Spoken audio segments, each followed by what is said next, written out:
best to protect life safety and to allow people to, recover their lives. But in a truly big earthquake, a magnitude 8 earthquake, or similar in California, or an 8 to 9 earthquake in Japan, if one designs the minimum requirements of the building codes, you basically can walk away from the building, but you may be not able to go back into it. There's a big concern now exactly for that, of what happens to a big city like Tokyo, or San Francisco, or Los Angeles, or any other large city, and what would happen if you had a large number of buildings that were damaged and could not be occupied following earthquakes. There's a big push now for resiliency, so that they can be repaired following. Professor Main, when you say Japanese to make buildings resilient, so they withstand, what have they done actually? Is there many especially novel engineering in construction? There's a lot of new technology, high performance materials, concretes or steels that are more strong or have improved material properties that we can exploit. But I think there's a big push now toward things like seismic isolation, where you put the buildings on top of devices that will simply isolate the building from the movement of the ground and reduce the forces that go up there. There are devices that are like shock absorbers that you would find in your car's suspension, so that when you go over a bump, your car doesn't bounce too much. And so the Japanese have have some actively controlled buildings. If you buy a new car now, you have many options for automatic braking systems to prevent your car from spinning on ice, or that you can put them on soft ride mode, and the same thing is now being done in Japan for buildings. For buildings, yeah. Of course, these would be features of new construction. I mean, you couldn't retrofit seismic isolation thing. Well, many of the buildings in California now that are seismically isolated are older buildings, simply because they are historic buildings in these cases that are so fragile that it's pretty hard to strengthen them. You basically have to destroy the building in order to strengthen it using conventional methods. So the San Francisco City Hall, the Oakland City Hall, Los Angeles City Hall are all seismically isolated as retrofits. And seismic isolation in this case means actually, in effect, retrofitting the foundation of the buildings? Yeah, and an existing building, what is done is to put props under the building, shore it, so that you can cut some of the columns out in the basement or in the bottom floor, or in some cases go down and dig under the building and put new foundations in it. They're really spectacular historic structures, and you can't really do too much to the upper part and still keep their historic and cultural fabric in place. So it turns out to be cost effective to do these what seem to be fairly drastic measures in these kind of structures. Professor Main, thank you very much. Thank you. So Professor Stephen May at the University of California, Berkeley. He is a professor of structural engineering and director of the Pacific Earthquake Engineering Research Center. The news from Japan prompted an early morning wake-up call to President Obama. He was alerted at about 4 a.m. Washington time and quickly offered assistance to Japan. As NPR's Scott Horsley reports, the disaster also changed the script for a White House press conference today, which was scheduled to focus on rising gas prices. The president's news conference, which was supposed to start late this morning, was pushed back more than an hour. Mr. Obama telephoned Japan's Prime Minister, expressed condolences, and offered any assistance that's needed. One American aircraft carrier was already in Japan. A second was on the way. Mr. Obama said throughout the morning, the White House kept close tabs on the tsunami as it made its way across the Pacific towards Hawaii and the west coast of the mainland. Here in the United States, there hasn't been anything advanced so far. We're taking this very seriously, and we are monitoring the situation very closely. The president said he's confident with U.S. help, Japan will come back from this disaster stronger than ever. Mr. Obama was also asked about the fighting in Libya. Gaddafi's troops have been waging a counteroffensive against rebel forces. Secretary of State Clinton is set to meet next week with opposition representatives, and NATO is meeting on Tuesday to discuss the possibility of imposing a no-fly zone. Across the board, we are slowly tightening the noose on Gaddafi. He is more and more isolated internationally, both through sanctions as well as an arms embargo. But even as Mr. Obama said all options are on the table to Libya, he expressed considerable caution about the use of military force. He said the U.S. and the international community have a moral obligation to try to prevent another massacre like those in Rwanda and the Balkans, that any commitment of American forces must be weighed carefully. It's going to require some judgment calls, and those are difficult ones. But we have sent a clear warning to the Gaddafi government that they will be held accountable, particularly when it comes to assaulting civilians. The unrest in Libya, the possibility it could spread to Saudi Arabia, has rattled oil markets and sent the price of gasoline climbing sharply. At the same time, consumer confidence has nosedived in the last month. Mr. Obama said he doesn't believe higher gas prices will derail the U.S. economic recovery. He expressed sympathy for those families who are feeling the pain of the pump. The American people feel this pretty acutely. We can talk all we want in the abstract about the oil markets. What we're concerned about is money out of my pocket. Republicans and the oil industry have seized on higher gas prices to call for more domestic drilling. They accuse the Obama administration of deliberately squelching oil production. Here's Senate Republican Mitch McConnell. Americans looking at the price of gas at the pump these days are justifiably upset. What they may not realize is that some in the administration are actively working to prevent us from increasing our own oil production here at home. The president denies that, noting domestic oil output last year was the highest in 7 years. So any notion that my administration has shut down oil production might make for a political soundbite that doesn't match up with reality. We are encouraging offshore exploration and production. We're just doing it responsibly. The administration did halt new drilling in the Gulf of Mexico for months after last year's Deepwater Horizon spill, but it's slowly begun to issue new permits. Mr. Obama said today he's exploring prospects for additional drilling in Alaska and off the eastern seaboard, even though he says stepped-up oil production won't solve the country's energy needs in the long run. Eventually, Mr. Obama hopes to tackle the country's long-run budget challenges. For now, he's just trying to keep the government's lights on past next Friday. That may require another stopgap spending bill. Mr. Obama says that should be the last one. Scott Horsley, NPR News, the White House.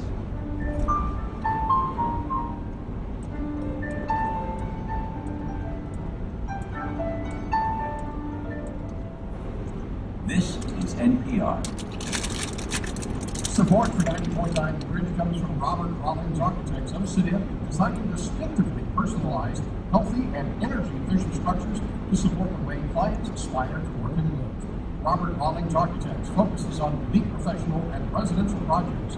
660-829-9751. 90.9 The Bridge is supported by Missouri's public television station KMOS TV Channel 6. KMOS provides high-definition programming for PBS, cooking, gardening, arts and travel programming on Green Channel 6.2, and international news, drama, and sports programming on NHC Worldview Channel 6.3. And in Central Missouri, it's all available streaming as a standard broadcasting channel.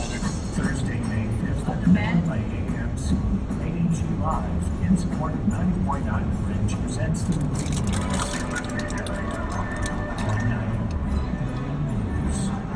Tickets for the movie news are available through the Midland box office, Ticketmaster.com, or 800-745-3000.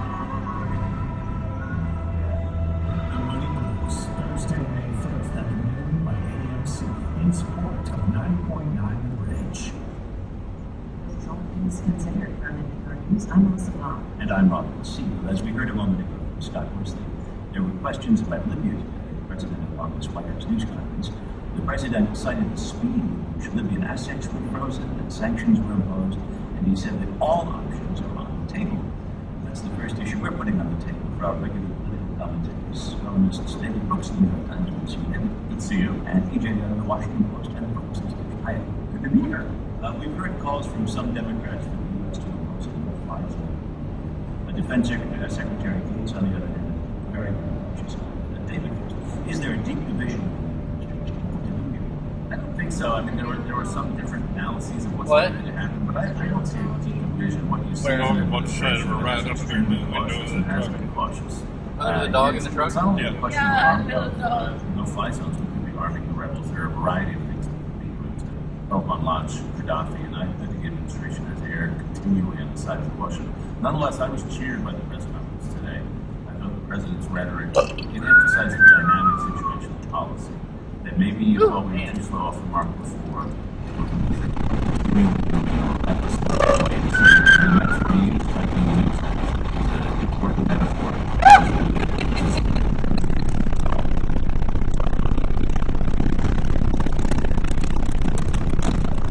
DJ, what do you think about the president's handling? Today is brought to you by the word cautious. When the American people decide a president has been unsuccessful, they typically turn to that president's opposite in character and orientation. George W. Bush was not cautious. Barack Obama has been cautious about improving American power. He has also been cautious about improving his own power in this budget problem. I was struck by the way he formulated that. We are slowly tightening the views on Gaddafi. He said, I think up to now the emphasis has been on the word slowly. And there have been some bumps along the way. Mr. Clapper of the CIA saying Gaddafi looks like he's going to survive. Well, Clapper, as the president pointed out, was expressing what intelligence says to us right now, which is what he's supposed to do. But they've ended up sending mixed signals. Nonetheless, they seem to be moving toward a tougher position. I think on the budget, I would say quickly, he finally drew some lines today, which he's been reluctant to do. I think helpfully saying you shouldn't cut Head Start or Pell Grants, and suggesting some other comments with the Republican budget. But he still didn't jump into the fight yet. He said, well, we've got to find some agreement in the middle. So again, even on some of his own priorities, there's caution. But before leaving the Middle East altogether here, are we seeing in the administration's response to first Tunisia and Egypt and Libya some greater clarification of to what degree Barack Obama is the realist and to what degree there are idealists that people in developing countries now reaching out to them and supporting their aspirations for democracy? I remember having an interview with him during the campaign. In the first half of the interview, he sounded like a complete idealist about democracy in the Middle East. In the second half, he sounded like George H.W. Bush, a complete realist. And if you had taken those two interviews and put them together, you thought, is this one guy? And I still think he's that. But I guess I do think the realist dominates in this situation because he gets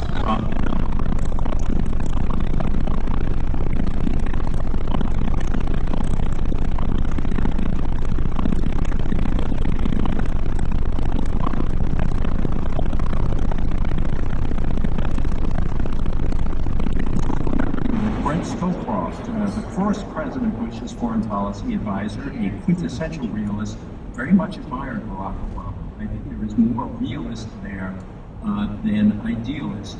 And yet he knows we have to stand for something in the world that he eventually gets around to. Okay, very well. Governor Scott Walker of Wisconsin signed a bill that limits collective bargaining rights for many state workers after what looked like the least collegial working piece of legislation. What do you guys think? Is this the end of a fight, or perhaps even a high water mark or something, or is it the beginning of still a greater rollback, say, public employee union rights? Well, one thing is politically how will it shake out? And obviously polls are against the governor, though I guess I just look at history and I look at when President Reagan went after the air traffic controller from Margaret Thatcher, went after a series of unions. I didn't see much of a rollback, a political cost to that. It seemed to pay off. And the crucial thing is, how does he take advantage of the power that's given to the governor? And the one thing I think has been underreported is the need for flexibility. And I'm concerned in states like Wisconsin and New York, many other states, there are going to be teacher layoffs. And one of the things that has to happen is you can't just get rid of the last in first half. It's a deal to get the most enthusiastic. And if Governor Walker can take some of his new power and really lay off left schools and to make that a government, everybody can go to a private school. If he just cuts in a dumb way. If they can't afford it, they can help them. With fewer teachers, is what you're saying. I'm saying we try to load it. We're probably going to have the questions that we could have flexible, efficient way around. Corporate America will run the schools. An awful lot of state education into cities. I think that Governor Walker and the Republicans are going to win this fight. Yes, they definitely won this round by running this thing through the Senate in a questionable way. But what they have done is they have mobilized Democrats and the labor movement. Democrats in the way President Obama wasn't able to in 2010, and the labor movement as it's never been mobilized before. How long has it been since the words collective bargaining went into any microphone in this studio? And I think that the biggest problem is that looked at the polls, the people who fled Walker in his own party were working class Republicans.